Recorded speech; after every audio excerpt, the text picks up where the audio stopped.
কেউ যদি কোরআনকে গালি দেয়, কেউ যদি কোরআনকে অবমাননা করে, আমরা নিজের জীবন দিয়ে দেই। কাজেই এই কোরআন আমাদের জাতীয় ঐক্যের ভিত্তি। আমি সরকারকে বলেছি, মাননীয় সরকার, আপনারা এখন একটা নির্বাচন হয়েছে, নির্বাচন নিয়ে তর্ক বিতর্ক কি আছে সেটা আমি এই প্রসঙ্গ এখানে আনবো না, কারণ আমি কোনো রাজনীতি করি না, প্রচলিত কোনো রাজনীতি আমি করি না। আপনারা নির্বাচিত প্রতিনিধি হয়ে এখন দেশ চালাচ্ছেন, 2/3 সংসদ সদস্য আপনারা আমার থেকে ভালো জানেন আঞ্চলিক চাপ, আন্তর্জাতিক চাপ কিভাবে আপনাদের উপর আছে। আপনারা ভালো করে জানেন ইরান আক্রমণের পর বাংলাদেশ কি ধরনের সংকট মোকাবেলা করছে আপনারা জানেন, এবং আপনারা এও জানেন এই দেশের মানুষ তাদের প্রধান সংকট কি, প্রধান চাহিদা কি। এখনো মানুষ ভাতের জন্য লড়াই করে, এখনো মানুষ মুক্তির জন্য লড়াই করে, এখনো মানুষ বাক স্বাধীনতার জন্য লড়াই করে।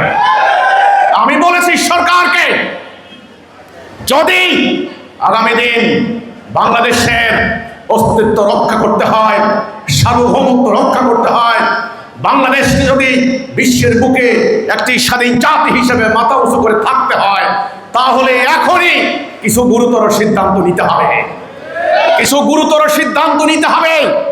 আমি প্রস্তাব দিয়েছি, আমার এই প্রস্তাব সরকার বিবেচনা করবেন কিনা জানি না। গত ইন্টারিম যখন ক্ষমতায় আসলেন ডক্টর ইউনূসের নেতৃত্বে, তখন তারা সিদ্ধান্ত নিলেন সংস্কার করবেন।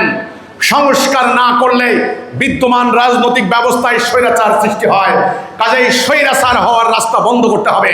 এই জন্য তারা সংস্কার প্রস্তাব নিলেন। ডক্টর আলী রিয়াজকে ডেকে আনলেন ইলিনয় বিশ্ববিদ্যালয় থেকে, তিনি সংস্কার কমিশন করলেন। নানান জায়গা থেকে প্রস্তাব আসলো, আমিও প্রস্তাব দিলাম। এই ভূখণ্ডের মানুষ আমরা আল্লাহ বিশ্বাস করি, আমরা কোরআন বিশ্বাস করি।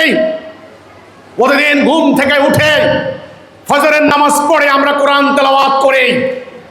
আমাদের কোনো বিপদ আপদ হলে আমরা কোরআনের কাছে ছুটে যাই। এই কোরআনের প্রতি মহব্বত। কেউ যদি কোরআনকে গালি দেয়, কেউ যদি কোরআনকে অবমাননা করে, আমরা নিজের জীবন দিয়ে দেই। কাজেই এই কোরআন আমাদের জাতীয় ঐক্যের ভিত্তি, এটা আমাদের ঈমান।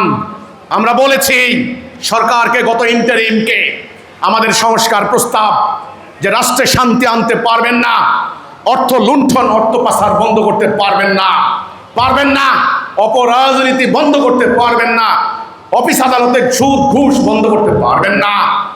আপনারা অ্যান্টি ডিসক্রিমিনেশন আন্দোলন করেছে স্টুডেন্টরা, আমরা বলেছি বৈষম্য দূর করতে পারবে না। কারণ যে বিধান, যেই সিস্টেম, যেই ব্যবস্থা দিয়ে আমাদের রাষ্ট্র চলে, এই ব্যবস্থা ব্রিটিশের তৈরি, ইউরোপিয়ান খ্রিস্টানদের তৈরি। গত 80 বছর থেকে পাকিস্তান যখন হলো 23 বছর, এই ব্যবস্থা, এই সুদভিত্তিক অর্থনীতি, আদালতে ওদের দেওয়া বিচার ব্যবস্থা, এই শিক্ষানীতি 23 বছর পাকিস্তানকে শান্তি দেয় নাই একদিনও। 71 সালে দেশ স্বাধীন হওয়ার পর আজকে 54 বছর হয়ে গিয়েছেন।